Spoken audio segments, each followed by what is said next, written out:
ಅಂದ್ಕೊಂಡು ಅವರು ಕೊಟ್ಟಿದ್ದನ್ನು ಮಾಡಿಕೊಂಡು ದಕ್ಷಿಣದ ರಾಜ್ಯಗಳಲ್ಲಿ ಚೆನ್ನಾಗಿ ಮೆಡಿಕಲ್ ಕಾಲೇಜ್ ಕಟ್ಕೊಂಡು ಉತ್ತರದವ್ರಿಗೆ ಕೆಲವು ರಾಜ್ಯಗಳಿದೆಯಲ್ಲ, ಕೆಲವು ರಾಜ್ಯಗಳಲ್ಲಿ ಅಲ್ಲಿ ಅವ್ರಿಗೆ ಊಟ ಇಲ್ಲ, ಅದಿಲ್ಲ, ಇದಿಲ್ಲ ಅಂದಾಗ ಅವ್ರಿಗೆಲ್ಲ ಮೆಡಿಕಲ್ ಸೀಟ್ ಕೊಟ್ಕೊಂಡು ಸಾಕಿ ತಿರ್ಗಿ ಅವ್ರ ರಾಜ್ಯಗಳಿಗೆ ನಾವು ವರಮಾನ ಕೊಡೋಕ್ಕೆ ನಾವಿಲ್ಲಿ ಕಾಲೇಜ್ ಕಟ್ಟಿದ್ದೀವಿ. ಲಾಭಿನೇ ಆಗಿದ್ದು. ಯಾಕಂದ್ರೆ CET ನಡೀತಾ ಇತ್ತು. ನಾನು ಸಹ CET ಬರ್ದಿದ್ದಂತ 99ನಲ್ಲಿ.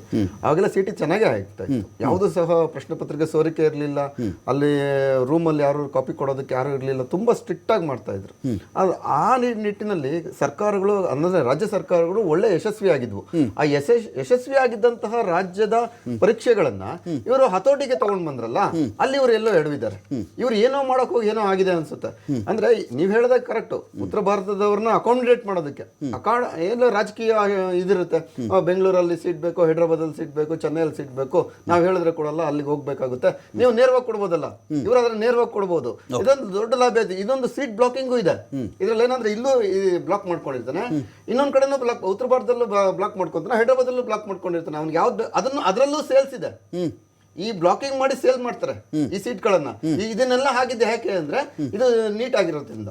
ನೀಟ್ ಹತೋಟಿ ಅಲ್ಲಿಗೆ ಬಂದು ಕೇಂದ್ರಕ್ಕೆ ಬಂದಾತ್ಲ, ಕೇಂದ್ರದಿಂದ ಎಲ್ಲಿ ಬೇಕಾದ್ರೂ ಅವ್ನು ಬರಿಬೋದು, ಎಲ್ಲಿ ಬೇಕಾದ್ರೂ ಅವನು ಬ್ಲಾಕ್ ಮಾಡ್ಕೋಬಹುದು. ಆ ನಿಟ್ಟಿನಲ್ಲಿ ಏನ್ ಮಾಡೋದು ಉಮೇಶ್, ಒಂದು ಫೈನಲ್ ಒಂದು ವಿಚಾರ ಇದೆ. ಯಾಕೆ